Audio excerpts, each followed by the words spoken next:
ਹਾਂਜੀ ਕਿੱਦਾਂ ਹੋ ਸਾਰੇ। ਅੱਜ ਤੁਹਾਡੇ ਨਾਲ ਇੱਕ ਨਵੀਂ ਜਾਣਕਾਰੀ ਸ਼ੇਅਰ ਕਰਨ ਜਾ ਰਿਹਾ। ਹਰ ਪਰਸਨ ਹੈਲਥ ਇੰਸ਼ੋਰੈਂਸ ਲੈਣਾ ਚਾਹੁੰਦਾ ਹੈ, ਪਰ ਹਰ ਬੰਦੇ ਦੇ ਖਰਚੇ ਬਹੁਤ ਨੇ। ਉਹ ਕਹਿੰਦਾ ਹੈਲਥ ਇੰਸ਼ੋਰੈਂਸ ਤਾਂ ਲੈਣਾ ਚਾਹੁੰਦੇ ਆ, ਕੋਈ ਆਸਾਨ ਤਰੀਕੇ ਨਾਲ ਮਿਲ ਜੇ ਤਾਂ ਬਹੁਤ ਵਧੀਆ ਹੋ ਜਾਏਗਾ।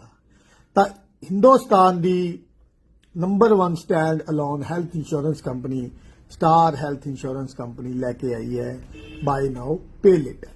ਜਿਵੇਂ ਆਪਾਂ ਕਾਰ, ਮੋਬਾਈਲ, ਬਹੁਤ ਸਾਰੀਆਂ ਅਜਿਹੀਆਂ ਚੀਜ਼ਾਂ ਨੇ ਜਿਹੜੀਆਂ ਕਿ ਕਿਸ਼ਤਾਂ ਤੇ ਲੈਂਦੇ ਆ, ਹੁਣ ਆਪਾਂ ਹੈਲਥ ਇੰਸ਼ੋਰੈਂਸ ਵੀ ਕਿਸ਼ਤਾਂ ਤੇ ਲੈ ਸਕਦੇ ਆ, ਬੜੇ ਆਸਾਨ ਤਰੀਕੇ ਨਾਲ ਲੈ ਸਕਦੇ ਆ। ਸਾਨੂੰ ਹੈਲਥ ਇੰਸ਼ੋਰੈਂਸ ਲੈਣ ਦੇ ਵਿੱਚ ਪੇ ਕਰਨ 'ਚ ਕੋਈ ਦਿੱਕਤ ਨਹੀਂ ਆਏਗੀ। ਇਸ ਦੀ ਸੰਪੂਰਨ ਜਾਣਕਾਰੀ ਦੇ ਲਈ ਮੇਰੇ ਨਾਲ ਕੰਟੈਕਟ ਕਰੋ। ਉੱਪਰ ਲਿਖੇ ਨੰਬਰ ਤੇ ਮੈਨੂੰ ਕਾਲ ਕਰੋ, ਮੈਂ ਤੁਹਾਨੂੰ ਇਹਦੇ ਲਈ ਸੰਪੂਰਨ ਜਾਣਕਾਰੀ ਦੇਵਾਂਗਾ। Thank you so much.